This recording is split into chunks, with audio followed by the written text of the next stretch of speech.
कथा भाग 3। मित्रों, कथा बहुत ही रोचक और बहुत ही ज्ञानवर्धक भी है। चलिए कथा को आगे बढ़ाते हैं। हमारी तपस्या पूरी कर दो, कहकर नागिन उनके सामने कुंडली मारकर बैठ गई। साथ में नाग, जिसका नाम उसने जो नार बताया, वो भी वैसे ही बैठा। उसने बात आगे बढ़ाई। मेरी माँ का नाम डोरसी और पापा का नाम मिक था। माँ पृथ्वी पर रहने वाली नागिन थी और पापा समुद्री नाग, पर दोनों ही भयानक जहरीले थे। पापा के जहर से जीव कुछ ही मिनटों में मर सकता था, तो माँ ऐसी थी कि वह किसी पर थूक भी दे तो उसका वो हिस्सा जहाँ तक मुंह का झाग पड़े वो गल जाता था। पेड़ पौधों की टहनी पर भी उनका जहरीला थूक पड़ता तो वह सूख कर काली हो जाती थी। उनके मिलने की कहानी भी निराली थी। एक रात माँ जंगल से निकलकर समुद्र किनारे ठंडी रेत पर टहल रही थी। इत्तेफाक से मेरे पापा भी उसी किनारे पर पानी में तैर रहे थे। उन्होंने माँ को गंभीर मुद्रा में टहलते हुए देखा तो पानी से निकलकर उनके सामने उनके पास आ गए। पहले तो माँ ने उनकी तरफ देखा भी नहीं, पर पापा उनके साथ साथ टहलने लगे। साथ टहलते हुए उनमें दोस्ती हो गई। दोनों रोज मिलते और देर तक बातें करते। फिर दोनों में प्यार हो गया। अब दोनों के घर वालों को खबर हुई तो माँ के घर वाले समुद्री नाग को पसंद नहीं कर रहे थे और पापा के घर वाले धरती पर रहने वाली नागिन से रिश्ता बनाने को तैयार नहीं थे। उनका कहना था, जल में ही रहने वाली किसी सापिन संग जोड़ा बना लो। ठीक है, पर धरती पर रहने वाले से नहीं, वे ठीक नहीं होते। माँ पापा भी जिद पर अड़ गए। अंत में माँ के परिवार वालों ने सहमति दे दी, पर पापा के घर वाले नहीं माने। पापा ने अपनी मर्जी से मम्मी के साथ जोड़ी बना ली। उन्हें अपने परिवार को छोड़कर धरती पर रहना पड़ा। वे अकेले उनसे मिलने के लिए जाते थे। माँ को पाकर पापा बहुत खुश थे। हम 8 भाई बहन हुए। हमारा परिवार सुखी परिवार था। ये खुशी ज्यादा दिन तक ना टिक सकी। एक वज्रपात हो गया। उस समय हम बहुत छोटे थे। एक दोपहर माँ मोटी डाल पर लिपटी सुस्ता रही थी। तभी उन्होंने देखा कुछ शिकारी एक जेबरा का पीछा कर रहे थे। जेबरे का छोटा बच्चा माँ के पीछे पीछे जैसे तैसे भाग रहा था और शिकारी की बंदूक का निशाना उसकी तरफ ही था। माँ को यह देखकर बड़ा गुस्सा आया। उन्होंने शिकारी के मुंह पर अपने मुंह का झाग फेंक दिया। वह शिकारी तो चीख कर बेहोश हो गया, पर दूसरे शिकारियों ने माँ को देख लिया। अब इंसानों का क्या कहा जाए, हर चीज का उपयोग करना जानते हैं। उन्हें लगा इतना तेज जहर रखने वाली नागिन महंगी बिकेगी, इससे कई तरह की दवाइयाँ बनाई जा सकेंगी। फिर क्या था, अपने साथी को गिरा हुआ छोड़कर माँ के पीछे पड़ गए। माँ ने कई बार थूकने की कोशिश की, पर उन लोगों ने चेहरे और शरीर पर कुछ पहन लिया था जिस पर जहर का असर नहीं हो रहा था। उनके शैतानी इरादे भांप कर माँ पेड़ के कोठर में छुप गई। उस समय मेरे पिता समुद्र में अपने परिवार से मिलने गए थे। उन्हें जैसे ही खबर मिली वह जल्दी से आए और माँ को हर तरफ ढूंढा, पर वो नहीं मिली। हम सब शौक में डूब गए। सबसे ज्यादा उदास पिताजी थे। उनके परिवार वाले भी इस दुख से द्रवित होकर मेरे सभी भाई बहनों को समुद्र में बुला लिए। सिर्फ मैं धरती पर रह गई। मैं सबसे छोटी और कमजोर थी, माँ से ज्यादा मिलती जुलती भी। उन्हीं की तरह माथे पर दिल के आकार जैसा लाल निशान है। पापा धरती पर रहकर माँ को ढूंढना चाहते थे। वे मेरा बहुत ख्याल रखने लगे, इसलिए मैं भी उन्हें खुश रखने की कोशिश करती। इस तरह मैं पापा के ज़्यादा करीब हो गई। पापा भी मुझे लेकर चिंता करते रहते, इसलिए एक जटाधारी सपेरा बाबा के पास ले गए और उनसे मेरी सुरक्षा का उपाय पूछा। बाबा ने उन्हें बताया कि मुझे तपस्या करना सिखाएं, जिससे मैं मजबूत हो जाऊं और इच्छाधारी नागिन बनकर अपनी रक्षा स्वयं कर सकूं। पापा को यह बात अच्छी लगी। मेरे नाना नानी भी पापा की राय से सहमत थे। बाबा ने विधिवत तपस्या की शुरुआत करवाई। सबसे पहले मुझे 12 साल पानी में रहना था। मैं माँ की तरह थी, पानी में मेरा दम घुटता था। तब पापा ने मुझे पानी में रहना सिखाया। वहाँ मैं पापा के पूरे परिवार से मिली। सब ने मेरा बहुत ख्याल रखा। मेरा शरीर ताकतवर होने लगा। सबके साथ 12 वर्ष कैसे बीता पता ना चला। आते समय दादा दादी और सब बहुत दुखी हो गए। उन सबका बहुत सारा आशीर्वाद लेकर अगले पड़ाव की विधि शुरू हुई। अब मुझे पेड़ पर रहना था। पापा घबरा रहे थे क्योंकि पेड़ पर से ही माँ पकड़ी गई थी। जब मेरी पेड़ पर रहने वाली तपस्या शुरू हुई, पापा मेरे अंगरक्षक ही बन गए। हर समय मेरे साथ रहते, मेरे भोजन की व्यवस्था करना तथा मैं किस डाल पर रहूंगी, यह सब पापा ही तय करते थे। एक सुबह पापा ने कुछ आदमियों को जंगल में इधर उधर टहलते देखा। वे कुछ ज्यादा ही डर गए और चौकन्ने हो गए।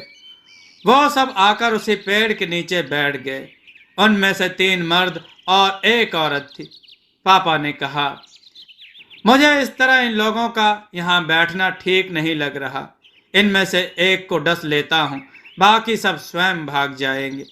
वह धीरे धीरे पेड़ से उतर रहे थे, तभी उन्होंने देखा वे लोग एक हिरण के बच्चे की मरहम पट्टी कर रहे थे। फिर उसे दवा खिलाई।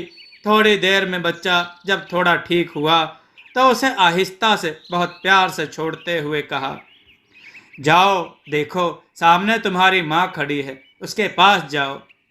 थोड़ी दूरी पर एक हिरनी खड़ी थी।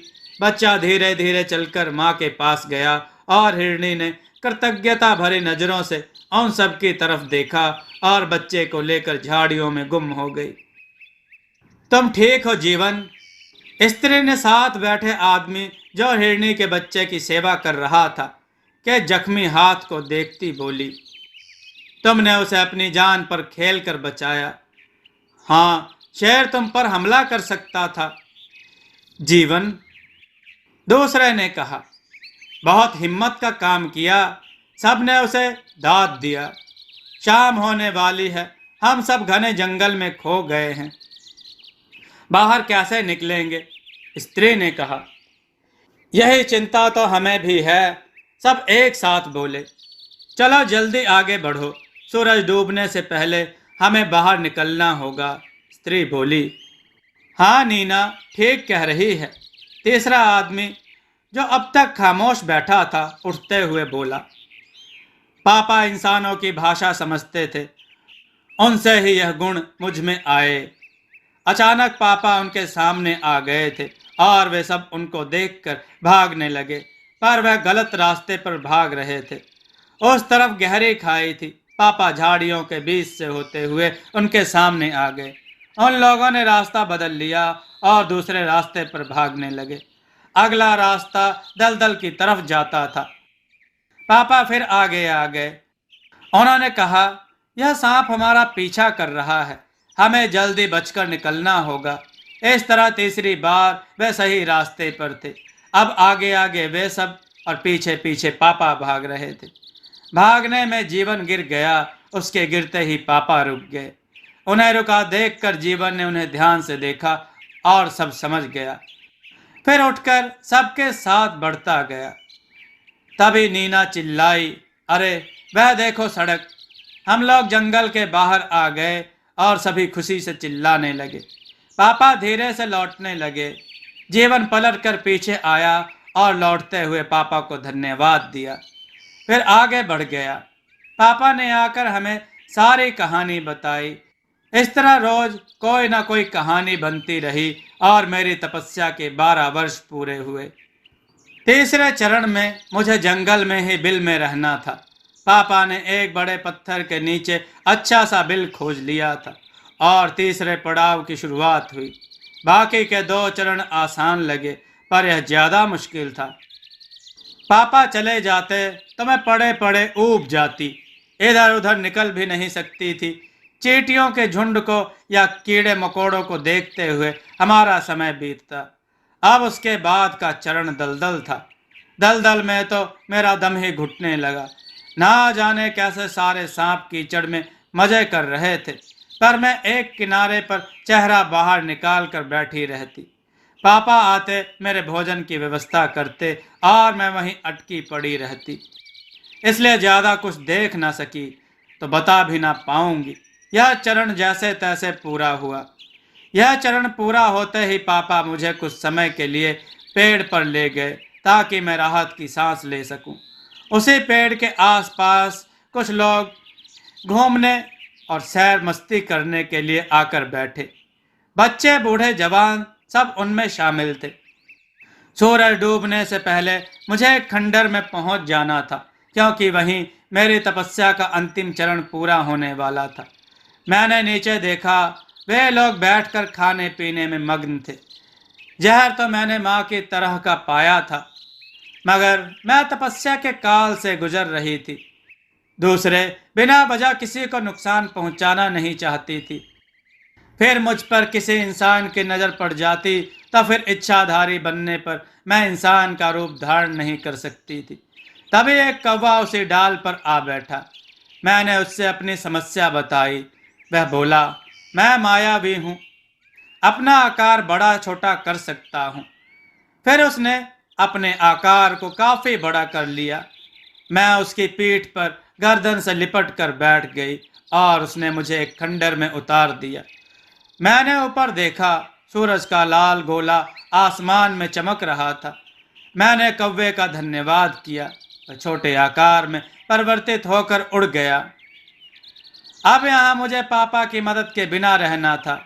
इंसानों के वहाँ होने के कारण मैं आते समय पापा से मिल भी ना पाई। खंडहर में थोड़ी देर आराम करने के बाद मैंने आंखें खोली तो अंधेरा घिर चुका था। मुझे भूख लग रही थी। तभी एक चूहा नजर आया। मैं उसकी तरफ लपकी। अभी झपटने ही वाली थी कि वह एक बड़ा सा जिन्न बन गया। मैं कुछ समझ पाती इससे पहले ठहाकों की आवाज आने लगी। फिर एक चुड़ैल नजर आई। उसके मुंह हाथ खून से सने थे। जिन्न बोला, तो फिर किसी को मार आई? हाँ, बड़ा नटखट बच्चा था, बड़ी देर से तंग कर रहा था।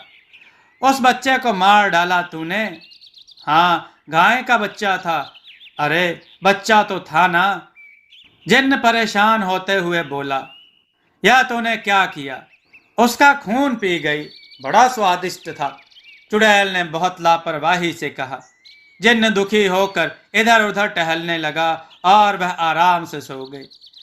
उसके साथ रहने पर पता चला कि जिन्न बहुत दयालु प्रवृत्ति का था। वह सबकी मदद करता और किसी को तकलीफ ना पहुंचाता था।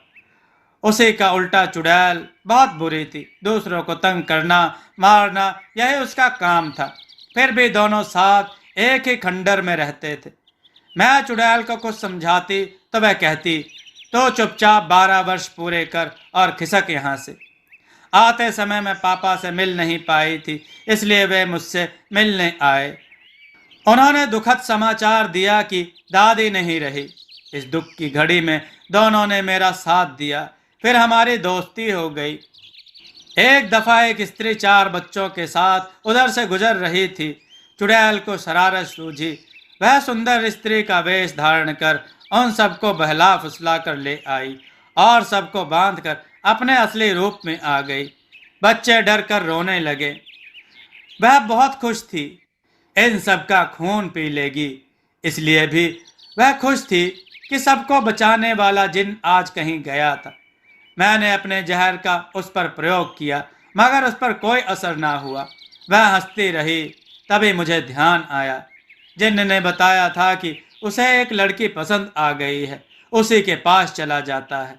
मैंने झट से वहां रहने वाली एक गिलहरी को उसके पास भेजा। इधर चुड़ैल ने स्त्री के छोटे बच्चे को जमीन पर उठा कर डाला। वह उस पर टूट पड़ने ही वाली थी कि गिलहरी जिन्न को लेकर आ गई। जिन्न ने उसे खूब फटकार लगाई और सबको बचाकर खंडर के बाहर तक छोड़ आया। इस तरह के खट्टे मीठे अनुभव के साथ हमारा अंतिम पड़ाव बहुत ही अच्छा रहा। क्योंकि यहाँ दो साथी मिल गए थे। वहां से जाते समय दोनों उदास हो गए। अब विधिवत तपस्या का समापन हुआ। बाबा ने मुझे सारी विधि कराने के बाद कहा कि मुझे जो बनना है वही बनने की भगवान से प्रार्थना करो। मैंने स्त्री रूप धारण करने की प्रार्थना की और आश्चर्य सुंदर स्त्री बन गई। उन्होंने बताया कि मैं दिन में ही अपना रूप बदल सकती हूँ और सूरज डूबने के बाद उसी रूप में रह जाऊंगी जो रूप धारण किया होगा। अब सबसे पहले मुझे माँ को ढूंढना था। इधर रण क्षेत्र में कई दिनों से दोनों राजाओं के बीच युद्ध चल रहा था और अंत में राजा अकलमंद सिंह की सेना में बहुत कम सैनिक बचे और ऐसा लगने लगा कि अब उनकी हार निश्चित है। अंदर शिविर में बैठी रानी काफी चिंतित थी। उसने अपनी बुद्धि से कई तरह के षड्यंत्र रचे, लेकिन कोई काम न आया। तब दूसरे दिन का युद्ध शुरू होने से पहले उन्होंने अकलमंद सिंह से कहा कि जब आप दोनों राजाओं का सामना हो तो आप हाथी पर से घोड़े पर ऐसे अंदाज से उतरिएगा कि उन्हें लगे आप उनसे युद्ध करने जा रहे हैं। आपको युद्ध के लिए तत्पर देखकर जब वे भी घोड़े पर आ जाएं, तब फिर आप हाथी पर चले जाइएगा, क्योंकि युद्ध में आप उनसे नहीं जीत सकते। से बोली कि सैनिकों को समझा दो कि राजा हाथी पर नजर ना आए तो भी बिना घबराए युद्ध करते रहें। अकलमंद सिंह ने ऐसा ही किया। जब पड़ोसी राजा घोड़े पर आए तो राजा अकलमंद सिंह फिर हाथी पर चले गए। पड़ोसी राजा के कुछ समझ में नहीं आया, पर वे फिर भी हमला करने के लिए आगे बढ़े। पड़ोसी राजा के सैनिकों ने देखा कि हाथी का हौदा खाली है, राजा उस पर नहीं है, तो उन्हें लगा कि हमारे राजा युद्ध में मारे गए। क्योंकि सैनिकों का हौसला तो अपने राजा को सही सलामत देखकर ही बना रहता है। घोड़े पर होने के कारण वे नजर नहीं आ रहे थे, पर अकलमंद सिंह हाथी पर नजर आ रहे थे, तो मतलब साफ था कि वे युद्ध नहीं कर रहे बल्कि मारे गए। बस पैदल सैनिकों में भगदड़ मच गई और फिर घुड़सवारों में भी भगदड़ मच गई। राजा जब तक कुछ समझ पाते तब तक उनके काफी सैनिक आपस में ही मची इस भगदड़ में कुचले जा चुके थे। कुछ भाग खड़े हुए थे और जो बचे थे वह भी हताश थे। बस फिर क्या था अकलमंद सिंह के बस फिर क्या था अकलमंद सिंह के सैनिकों ने बहुत आसानी से उन पर कब्जा पा लिया और पड़ोसी राजा बंदी बना लिए गए। रानी ने फरमान सुनाया कि आपका राज्य हमारे अधीन रहेगा, पर आपके राज्य पर हुकूमत आपकी ही रहेगी। पड़ोसी राजा को जब मुक्त किया गया तो रानी की चतुराई पर मंद मंद मुस्कुराते हुए चले गए। शिविर में जीत की खुशी मनाई जाने लगी। उधर नागिन वह सोच रही थी, सबसे पहले मुझे माँ को ढूंढना था। मैंने लड़की के वेश में एक अखबार के दफ्तर में नौकरी कर ली। अब समाचारों को पढ़ना और उसे सही पेज पर लगाना मेरा काम था। मैं सुबह लड़की का रूप धारण करती और शाम में ऑफिस से लौटते ही घर बंद करके नागिन बन जाती। उसी रूप में पूरी रात गुजरता और फिर सुबह वैसे ही शुरुआत होती। यही चल रहा था। मैं हर खबर को बहुत ध्यान से पढ़ती, तभी एक खबर पर मेरी नज़र अटक गई। एक से एक जहरीले सांपों की प्रदर्शनी। मैंने सभागार का पता लिया और उसी समय छुट्टी लेकर चल दी। वहां हर प्रकार के सांप शीशे के बक्से में बंद थे। गाइड उनके जहर के बारे में तथा वह कहाँ से लाए गए हैं के साथ विस्तृत जानकारी दे रहा था। मैं माँ का चेहरा याद करते हुए एक एक बक्से को गौर से देख रही थी। तभी मेरी नज़र एक बड़े से बक्से में बंद नाग पर पड़ी, जो मुझे ध्यान से देख रहा था। शायद वह मुझे पहचान चुका था कि मैं आम लड़की नहीं हूँ। मैं कोने कोने घूमते हुए पहली मंजिल की सीढ़ियाँ चढ़ रही थी कि ऊपर से आवाज आई, इसे देखिए, मेघना के जंगल से पकड़ी गई यह अब तक की बहुत ही खतरनाक नागिन है। इस तरह की यह इकलौती नागिन है। इसका थूक शरीर के जिस हिस्से इससे आगे सुने बिना मैं बेताब होकर ऊपर की तरफ दौड़ी। माथे पर लाल दिल के निशान को देखकर मैंने समझ लिया यह मेरी माँ ही है। मैं उसके पास खड़ी हो गई। उसने नजरें उठाकर मुझे देखा। मैंने भी धीरे से अपने बारे में बताया। उसने भी हामी भरी और वो अपना सिर कांच की दीवार से सटाकर जैसे कुछ सोचने लगी। और अब मैं इधर उधर देखने लगी, शायद कोई खाली बक्सा नजर आ जाए।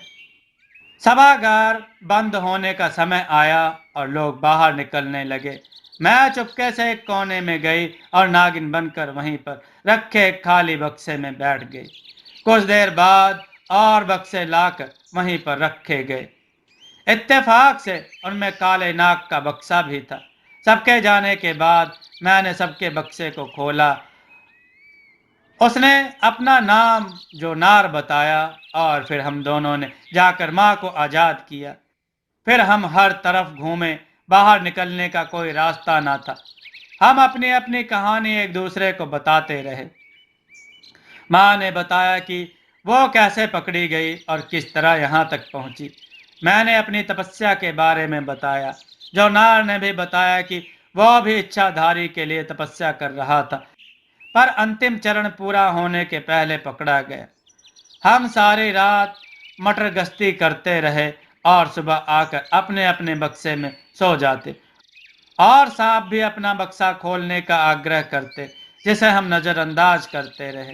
कुछ दिन इस तरह गुजरा। फिर एक आदमी की नज़र खुले बक्से पर पड़ी। लापरवाही के लिए सबको डांटते हुए तीनों बक्सों को बंद कर दिया।